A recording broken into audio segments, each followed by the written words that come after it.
স্নায়ুরুদ্ধকর যুদ্ধ, মাঠ জুড়ে উত্তেজনা আর শেষমেশ বিশ্বমঞ্চে ডিফেন্ডিং চ্যাম্পিয়নদের রাজকীয় হুঙ্কার। 2026 বিশ্বকাপের শেষ কোয়ার্টার ফাইনালে সুইজারল্যান্ডকে এক্সট্রা টাইমে 3-1 গোলে উড়িয়ে দিয়ে সেমিফাইনালে পৌঁছে গেল লিওনেল মেসির আর্জেন্টিনা। হ্যাঁ, ম্যাচটা 90 মিনিটে 1-1 সমতায় শেষ হলেও অতিরিক্ত সময়ে সুইস দেয়াল গুড়িয়ে শেষ হাসি হেসেছে স্ক্যালোনির শিষ্যরাই। ম্যাচের শুরু থেকেই আকাশি সাদাদের আক্রমণ ছিল দেখার মতো। মাত্র 10 মিনিটেই ম্যাজিশিয়ান লিওনেল মেসির পিন পয়েন্ট কর্নার কিক থেকে উড়ে এসে অসাধারণ এক হেডে আর্জেন্টিনাকে এগিয়ে নেন আলেক্সিস মাক আলিস্তের। 1-0-তে এগিয়ে গিয়ে ম্যাচ তখন পুরো আর্জেন্টিনার নিয়ন্ত্রণে। প্রথমার্ধের বাকি সময়ে সুইসদের ডিফেন্স নিয়ে রীতিমতো ছেলেখেলা করেছে আলবিসেলেস্তারা।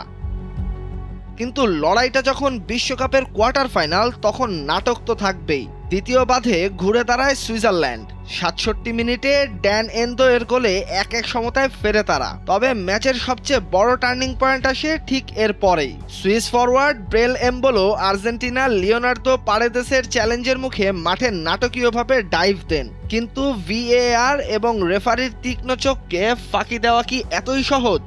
ফাউলের অ্যাক্টিং বা সিমুলেশন ধরা পড়ায় রেফারি তাকে দ্বিতীয় হলুদ কার্ড দেখায়, অর্থাৎ লাল কার্ড দেখিয়ে মাঠ ছাড়া করেন। 10 জনের দলে পরিণত হয় সুইজারল্যান্ড। নির্ধারিত 90 মিনিট 1-1 সমতায় শেষ হলে ম্যাচ গড়ায় অতিরিক্ত সময়ে। আর সেখানেই শুরু হয় আর্জেন্টিনার আসল তাণ্ডব। 10 জনের সুইজারল্যান্ডকে চেপে ধরে একের পর এক আক্রমণ। অবশেষে 112 মিনিটে স্টেডিয়াম কাঁপিয়ে গোল করেন স্পাইডার হুলিয়ান আলভারেজ। গ্যালারিতে তখন আনন্দের সুনামি। এখানেই শেষ নয়, ম্যাচের একেবারে শেষ মুহূর্তে 120 মিনিটে সুইসদের কফিনে শেষ পেরেকটি ঠুকে দেন লাউতারো মার্টিনেজ। 3-1 গোলে অবিশ্বাস্য জয়ে সেমিফাইনালের টিকিট নিশ্চিত করে মাঠ ছাড়ে আর্জেন্টিনা। কোটি কোটি ভক্তের স্বপ্ন বাঁচিয়ে রেখে আর্জেন্টিনা এখন সেমিফাইনালে, যেখানে তাদের মুখোমুখি হতে হবে শক্তিশালী ইংল্যান্ডের। সুইসদের অ্যাক্টিং ড্রামা কিংবা রক্ষণাত্মক কৌশল কোনো কিছুই আটকাতে পারল না বর্তমান বিশ্ব চ্যাম্পিয়নদের জয়রথ।